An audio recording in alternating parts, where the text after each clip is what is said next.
Spotlight তৈরি করা বা একটি নির্দিষ্ট জায়গা আলোকিত করা। আমরা যদি আমাদের স্ক্রিনের দিকে লক্ষ্য করি এবং ইমেজটির দিকে তাকাই, তাহলে আমরা এই অংশটুকু যদি লক্ষ্য করি তাহলে দেখতে পাবো যে এই অংশটুকু একটু ব্লারি এবং একটু আলোকিত। আমরা যদি আমাদের এই লেয়ারটিকে অফ অন করি তাহলে আমরা বুঝতে পারবো যে অ্যাকচুয়ালি আমাদের এখানে একটি লাইট ব্যবহার করা হয়েছে। আবার অন করলেই আমরা লাইটটি দেখতে পারি এবং ইচ্ছে করলে লাইটটি কমাতে এবং বাড়াতে পারি এভাবে। তো মাঝে মাঝে বিভিন্ন সময় আমাদের এ ধরনের লাইটিং করার প্রয়োজন হতে পারে বিভিন্ন ইমেজের উপর।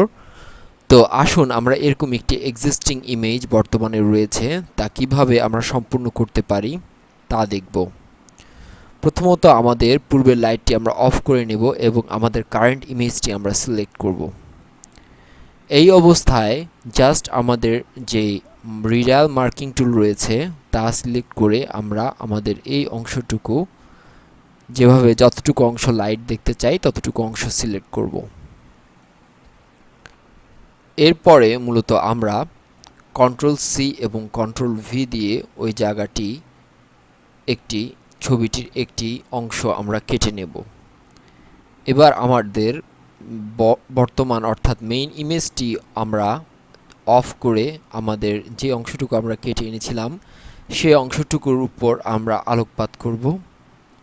আমাদের এখানে যে পলিগনাল ল্যাসো রয়েছে সেই টুলটি আমরা সিলেক্ট করব এবং এই টুলটি দিয়ে আমাদের ইমেজের একটি নির্দিষ্ট অংশ আমরা কেটে নেব। প্রথমত আমাদের স্ক্রিনে অ্যাডজাস্ট করে নিই স্পেস প্রেস করে, যেহেতু আমরা জুম করেছি। এবার ধীরে ধীরে আমাদের ল্যাসো টুল দিয়ে আমরা যে অংশটুকু কেটে ফেলতে চাই, অর্থাৎ আমাদের এই অংশটুকু আমাদের দরকার নেই, এই অংশটুকুতে আমাদের লাইটিং হবে না, অ্যাকচুয়াল ফিজিক্সকে লক্ষ্য রেখে মূলত আমরা এই কাজটি করব।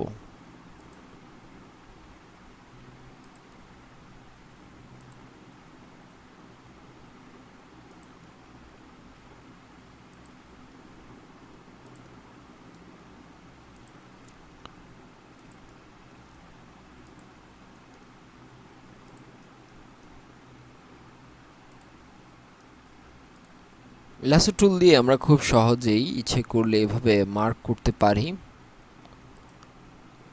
এটি অত্যন্ত গুরুত্বপূর্ণ একটি টুলস, যার ব্যবহার সঠিক জানা থাকলে অনেক গ্রাফিক্সের কাজ সহজ হয়ে যায়।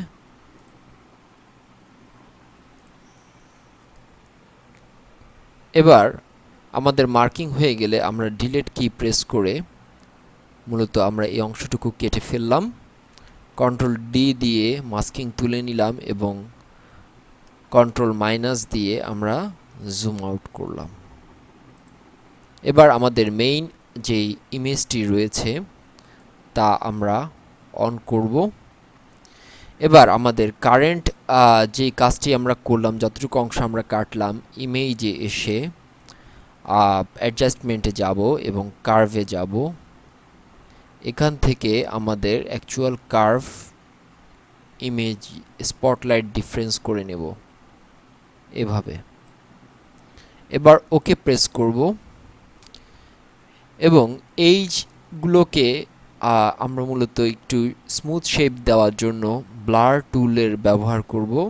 এখানে আমরা গসিয়ান ব্লার ইউজ করতে পারি।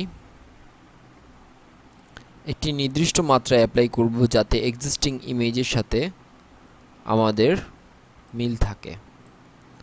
এবার আমরা ওকে করে নেব। এরূপে আমরা খুব সহজে আবার যদি আমাদের অপাসিটি কমানো বাড়ানোর দরকার হয় তা আমরা করে নিতে পারি। এভাবে করে আমরা খুব সুন্দর স্পটলাইট আমাদের স্ক্রিনে পেতে পারি।